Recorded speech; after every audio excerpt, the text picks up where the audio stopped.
فوجی قیادت کی جانب سے پاکستانی اپوزیشن رہنماؤں کو افغانستان پر دی جانے والی ایک حالیہ بریفنگ کے دوران ملکی معاملات پر اتفاق رائے پیدا کرنے کی اپیل نے ایک بار پھر یہ بحث چھیڑ دی ہے کہ انتشار کا شکار ملکی سیاست میں اتفاق رائے پیدا کرنے کی کوشش کامیاب ہو سکے گی یا نہیں۔ دلچسپ بات یہ ہے کہ راولپنڈی میں ہونے والی اس بریفنگ میں بھی وزیر اعظم عمران خان شریک نہیں ہوئے اور بریفنگ فوجی قیادت نے دی۔ سیاسی تجزیہ کاروں کا کہنا ہے کہ اہم ملکی معاملات پر حکومت اور اپوزیشن کے مابین اتفاق رائے بنانے کی بات فوجی اسٹیبلشمنٹ کی طرف سے آئی، جسے اپوزیشن کی تمام بڑی جماعتیں کپتان حکومت کے ساتھ ایک فریق تصور کرتی ہیں۔ اسی وجہ سے اپوزیشن کی سب سے بڑی جماعت مسلم لیگ نون براہ راست فوجی قیادت پر سیاست میں ملوث ہونے اور اسلام آباد میں اپنی پسند کی حکومت قائم کرنے کا الزام بھی عائد کرتی چلی آ رہی ہے۔ تجزیہ کار یاد دلاتے ہیں کہ اس سے پہلے فوجی قیادت نے اتفاق رائے پیدا کرنے کی بات تب کی جب مودی سرکار نے مقبوضہ جموں کشمیر کی خصوصی آئینی حیثیت ختم کر دی تھی۔ بعد ازاں عمران خان نے مسئلہ کشمیر کی بنیاد پر ہی army chief general Qamar Javed Bajwa کو عہدے میں توسیع دینے کا فیصلہ کیا تھا، اور اسی وجہ سے اپوزیشن کی دونوں بڑی جماعتوں مسلم لیگ نون اور پیپلز پارٹی نے بھی جنرل باجوہ کو ایکسٹینشن دینے کی حمایت کی تھی۔ تاہم جنرل باجوہ کے عہدے میں توسیع کے بعد معاملات بدل گئے اور اپوزیشن کا یہ تاثر مزید پختہ ہوا کہ فوجی اسٹیبلشمنٹ ان کے خلاف عمران خان کے ساتھ ایک فریق بن کر کھڑی ہے۔ لہٰذا افغانستان سے امریکی فوجوں کے انخلاء کے بعد فوجی قیادت کی جانب سے اپوزیشن جماعتوں کی قیادت کو دی گئی بریفنگ کے دوران اتفاق رائے پیدا کرنے کی اپیل کو حزب اختلاف کی قیادت زیادہ سنجیدگی سے نہیں لے رہی۔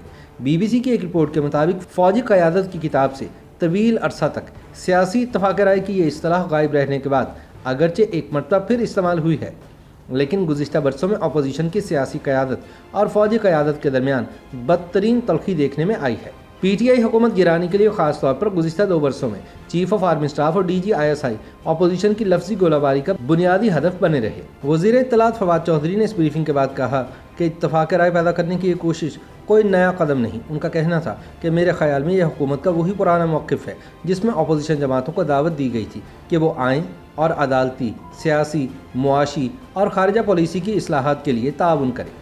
اس سوال پر کہ وزیر اعظم کی انتخابی اصلاحات پر اپوزیشن سے تعاون کی درخواست اور فوجی قیادت کی جانب سے ملکی معاملات پر سیاسی اتفاق رائے پیدا کرنے کی کوشش کو آپس میں جوڑا جا سکتا ہے، وزیر اطلاعات نے تیکھے انداز میں کہا کہ میں نہیں سمجھتا کہ اس میں کوئی نئی بات ہے۔ ہم یہ کہتے آ رہے ہیں کہ ہم اپوزیشن کے ساتھ بیٹھنے اور بات کرنے کے لیے تیار ہیں۔ دوسری جانب پیپلز پارٹی کے رہنما اور سابق وفاقی وزیر اطلاعات قمر زمان قاہرہ کا کہنا ہے کہ وزیر اعظم عمران خان کو براہ راست کہہ دیا گیا ہے کہ وہ اپوزیشن قیادت کے خلاف توہین آمیز زبان استعمال نہ کریں، لیکن انہوں نے کہا کہ صرف اللہ تعالیٰ ہی جانتا ہے کہ یہ سلسلہ کتنی دیر برقرار رہے گا۔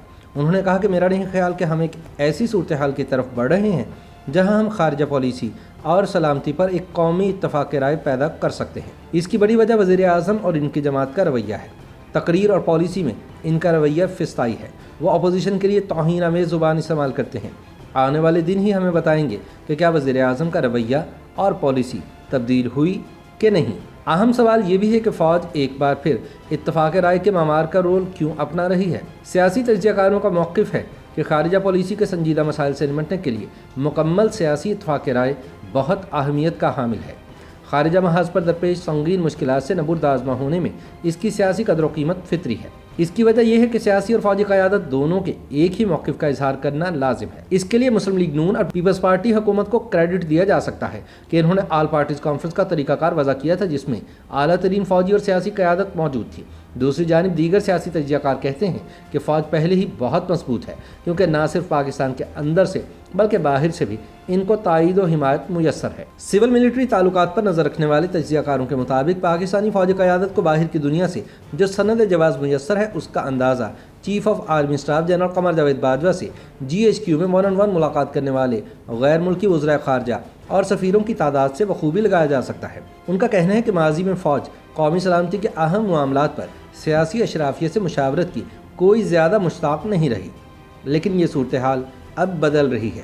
اب وہ سیاسی قیادت سے مشاورت کی طرف مائل ہے، انداز حکمرانی بہتر ہوا ہے اور اب فوج سیاسی اشرافیہ سے مشاورت کے لیے زیادہ آمادہ اور راغب نظر آتی ہے۔ دوسری جانب سیاسی قیادت خارجہ پالیسی اور سلامتی سے متعلق امور پر کارگزاری پر کم تنقید کر رہی ہے اور ان کی تنقید کا رخ حکومت کی طرف زیادہ ہے۔ تاہم دیکھنا یہ ہے کہ کیا فوجی قیادت واقعی پاکستانی اپوزیشن اور حکومت کے مابین اہم قومی معاملات پر اتفاق رائے میں سنجیدہ ہے یا نہیں۔